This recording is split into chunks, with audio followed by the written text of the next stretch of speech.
E aí, gente, tudo bem? Eu sou Gabriel Esquilo. Hoje a gente vai discutir aqui Toy Story em mais um Take 3. E a gente está aqui com dois convidados, Júlio e Renan. Você pode se apresentar, Júlio? E aí, gente, sou o Júlio, eu sou estudante de Biologia e escritor da revista cultural Zint. É um prazer estar aqui de novo. Legal, bom. Renan, desculpe.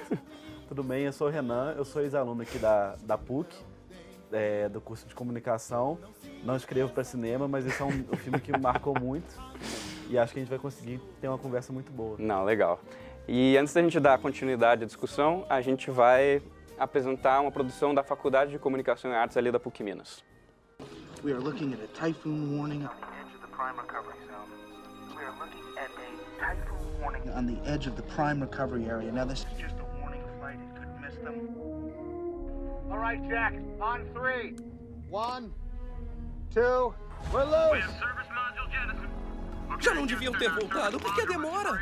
Ah, esses caras são profissionais, são os melhores.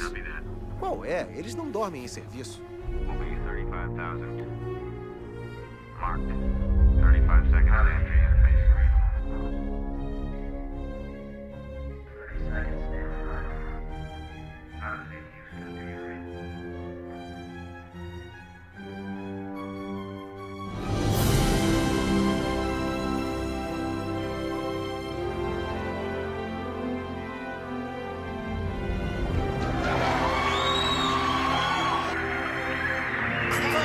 Graças a Deus, mas que alívio. Puxa, cuidado. Ah, desculpe aí, Batatão.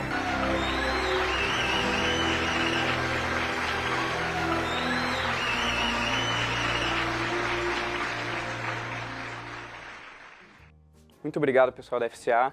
Então, para a gente começar, eu queria que vocês dessem uma sinopse do filme, 15 segundos para o Bonas e 15 segundos para o Renan. Pode começar, Bonas. Toy Story é um filme sobre um boneco que é o preferido do seu dono e quando chega uma nova aquisição, que é o Buzz Lightyear, ele sente que está perdendo o seu posto e isso pode ameaçar a sua preferência. Renan, continua. É um filme sobre conflito, numa ótica muito diferente, mas que consegue ser muito universal, usando essa questão do brinquedo para falar de questões de amizade, de uma forma muito Não, legal. diferente. Matou. Beleza, gente. Toda essa questão da amizade, assim, de como é construído, como é que vocês acham que é o arco do Woody, que é o protagonista? Ou vocês discordam que o Woody é o protagonista do filme? Não, eu concordo, o Woody é o grande protagonista do filme e da série também, né, da toda a trilogia. Eu penso que o Woody, ele porta um senso de grandeza, né?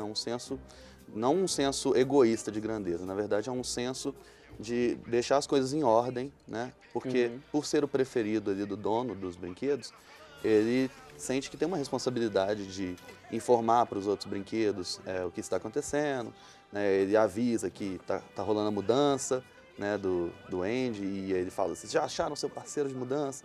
Então ele é um cara muito preocupado com o bem-estar ali e ele se sente com essa posição de responsabilidade que lhe dá uma posição de poder, né? E a grande fraqueza dele é como ele lida com essa posição de poder quando ele sente a ameaça do Buzz que vai chegando ali. Né? Pois é, o Buzz chega e muda tudo dentro do quarto, né? As pessoas começam a admirar mais ele que o Woody, os companheiros do Woody, né? O próprio Andy, que nem o Bonas falou, começa a dar mais importância pro Buzz. E ao longo do tempo a gente vê o Woody, que era o super preferido, o perfeito, aparentemente não tinha nenhum defeito mesmo. Você vê ele se desconstruindo e a gente começa a ver os podres dele, né?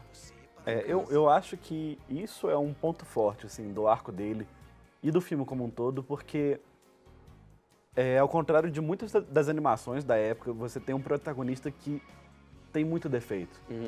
E que isso fica muito evidente ao longo do filme. E mais do que ele aprender a se aceitar ou aceitar o lugar dele, ele precisa aprender um pouco a lidar com esses defeitos e com essas dificuldades de um jeito mais construtivo. E eu acho que é um destaque, assim, principalmente para a época. Você olha historicamente, assim, as animações da Disney são muito sobre aceitação e identidade, né? Nessa época que a gente chama de renascença da Disney.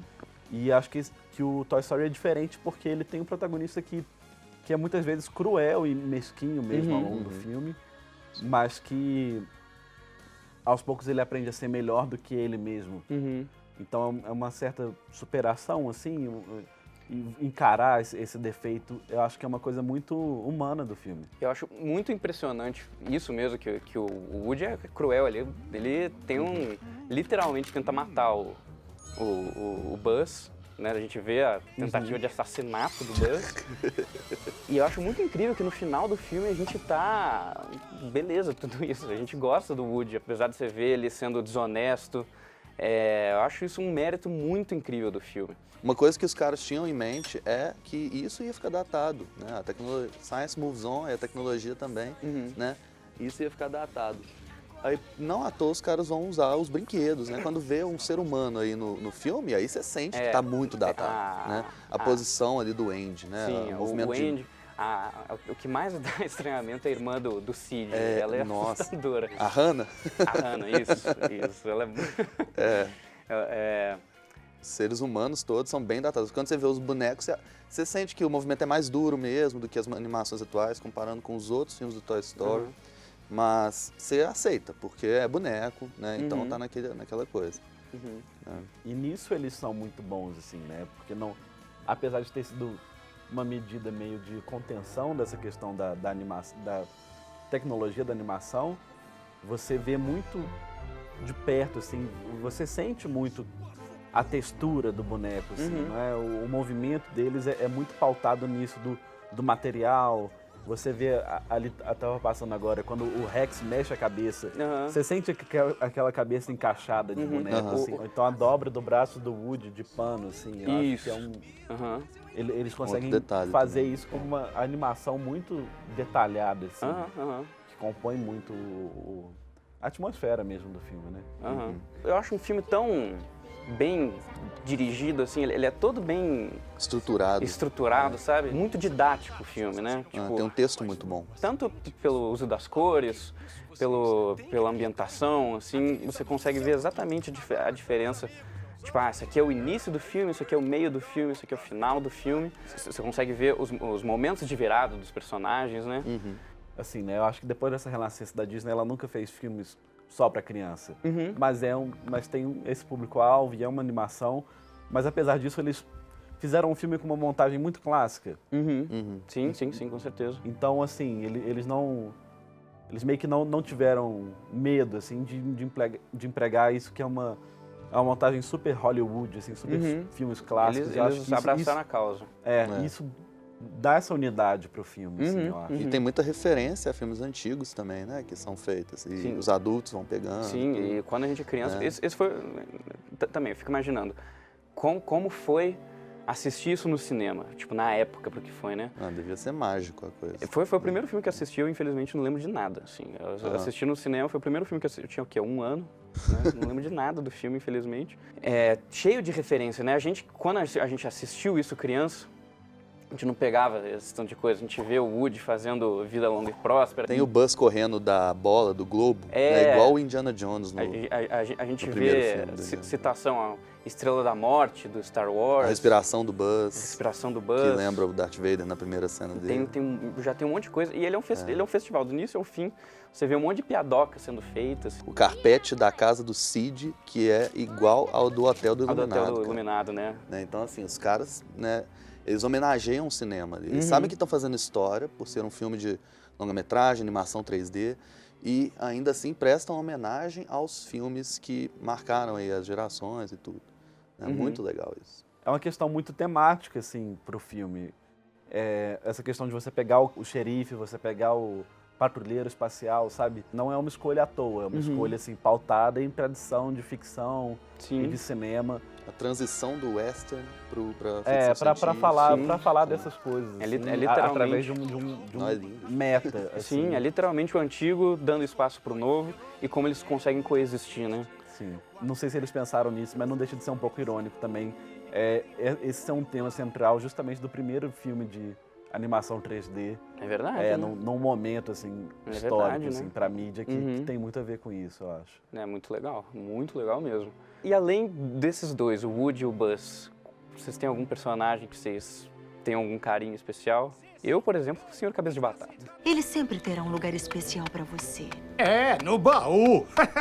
Eu tô pensando aqui, eu gosto muito dos bonecos do Sid, Uhum. né? Que são os bonecos que sofrem ali na mão dele, que são todos eles são modificados e tudo. Eu gosto muito de como eles se revelam, assim, né, ao longo do filme, personagens mais complexos do que simplesmente para fazer ali parte daquela ambientação sinistra da casa dele, que é um contraponto com a ambientação mais leve, mais animada da casa do Andy.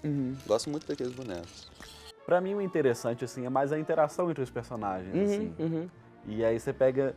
Eles têm uns traços de personalidade muito engraçados, assim. Você vê como que o Slink, ele é muito leal ao Woody, porque ele é um cachorro, por exemplo, sabe? Sim. E o Rex, que tem um complexo de não ser assustador por ele ser um dinossauro. Então, acho que é muito legal você ver isso, assim, como que a identidade dos bonecos passa muito pelo que eles são fisicamente. A assim. forma deles reflete o que eles são por dentro, né? Isso é muito legal mesmo.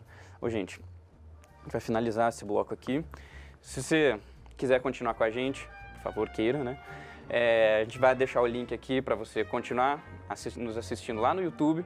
Lá a gente vai entrar mais a fundo no filme, a gente vai falar mais de spoiler, se você não assistiu o filme, né? A gente vai esmiuçar mais o filme. Então, até lá e tchau, tchau.